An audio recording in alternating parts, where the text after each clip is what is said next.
Bad times also create weak people, damaged people, and people who want to make bad times for others. Hard times can help you become an empathetic person, or it can turn your heart cold. We are each too individualized for one saying to really apply across the board.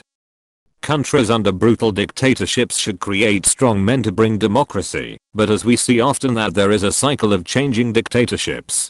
Bad times often bring worse times. Seems to always be said by people who fancy themselves as strong men, which is interesting. You know, I thought I was strong until I saw my coworker's 12-year-old die from an ear infection that traveled into her brain. That tiny casket was too much to ever forget, yet it did make me forget my own macho bullshit. Powerless really. It's a nice statement, but too simplistic to really mean anything or be accurate. If this were true, war-torn areas would eventually create strong enough men to stop this conflict, right? Then why is that not always the case? Strong does not equal good, and I think this is where the statement kinda becomes a little off the mark. It's more like bad times / harsh environments often create strong men, but those strong men don't always go on to create good times, lol. All the men I've met in my life who had crucibles for cradles and were tempered by their environment instead of being broken by it, all had sociopathic tendencies. Oversimplified statement regarding a historical pattern. Look at the rise and fall of various empires. They all had a period of struggle followed by growth and prosperity, and then crumbled. Exactly. This is like saying all the lights are red. No, you only notice the red lights. I feel like this quote is constantly used to belittle the current generation, and never in a productive conversation. And used by fascists to accuse democracy of being decadent and weak. A lot of things in history are cyclical, that much is true. This phrasing has the effect of absolving those who think of themselves as strong men from any of the downstream effects of their actions, and of allowing them to label anyone they disagree with on how to handle issues as weak men who just cause problems, and are thus worthy of neither respect nor consideration, which is often what causes the predictable negative effects downstream. Yeah, it's weird that the quote literally says good times create weak men. Meanwhile it's obvious that the people who quoted think they somehow broke the mold and ended up strong. If all the strong men who pass this quote around really are strong, then the quote is wrong. Because a lot of people like to repeat this quote. That's a lot of strong men who exist apparently in spite of these good times we've been having. It's stupid. It is easy to make sweeping generalizations in order to appear wise. I think it's a reductive puritanical slogan that has no utility in a complex modern society. There is a despotic undertone to it. It's classic Dickensian social programming. I also think those same big words too. I think it's not accurate. Bad and good is completely subjective and relevant. So is strong and weak. One person's idea of strong is completely different than another's. This is just something a boomer says. Felt the same way. Plenty of strong and weak men in all times of history across countries and other socio-demographic variables.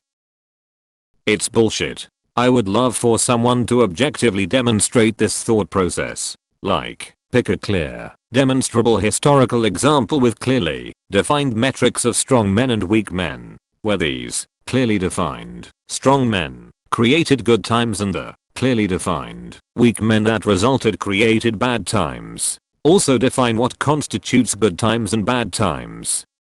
There's actually several interesting examples. One is how %90 of generational wealth is lost after 2 generations.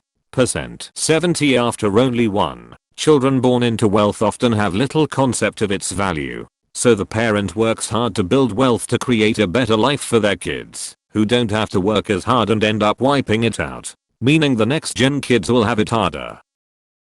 This is bullshit is all I have to say. People don't fit into little philosophical quotes. Good parents tend to make good kids. You don't see doctors and architects with kids who stab people over drugs or a postcode. Now it's pretty wrong. Suffering and living in a stressful environment makes you focus on survival and reacting immediately to threats. Good times are created more by a combination of kindness and competence of people in key positions of society than strong men. Suffering and stress make people less capable of higher ordered thinking and thinking about the downstream consequences of short-term versus long-term choices/actions. I think it's nonsense that sounds clever if you don't think too much about it. Which is why I first heard a version of this in a Joe Rogan clip. I think it sounds oversimplified, but there's probably a good correlation. Sounds like horoscopes for tough men. It's cyclical and goes with the rise and fall of societies throughout history. You get generations who are unsatisfied with their situation and do the work to build up society, followed by men who enjoy the fruits of prior generations raiding the prosperity until they crash society, followed by men who either stew in the decline or start doing the work of rebuilding. It's supposed to be an adage about societies living their connection to the effort and attitudes required to build and maintain a society, thus collapsing. It's largely true, but there is no guarantee that anyone ever actually rebuilds. Sometimes people keep robbing their society blind until it's mud huts and famine again. You get generations who are unsatisfied with their situation and do the work to build up society, followed by men who enjoy the fruits of prior generations raiding the prosperity until they crash society, followed by men who either stew in the decline or start doing the work of rebuilding. The problem is that actually true, or are there other factors at play that matter more than this simplistic explanation? Peace has cost you your strength. Victory has defeated you. Sounds accurate, honestly. If you're simpleton who hasn't really thought through how ridiculous the statement is, yeah. We are right now in the weak men create bad times period. What is strong? What is weak? What is good? What is bad? These all have varying scales/meanings, and when we combine them in all possible ways, this statement could be interpreted in so many ways. All I see is there is good things to come from bad things, and good things can create bad things. Like yin and yang, there is not one without the other. Also seems like an infinite loop. Even though it seems like an infinite cycle, it might not necessarily be so. It's complete bullshit. It's one of those things that sounds well articulated, but has zero substance. I'll fix it. Good times create educated and healthy men. Educated and healthy times create strong men. It's bullshit.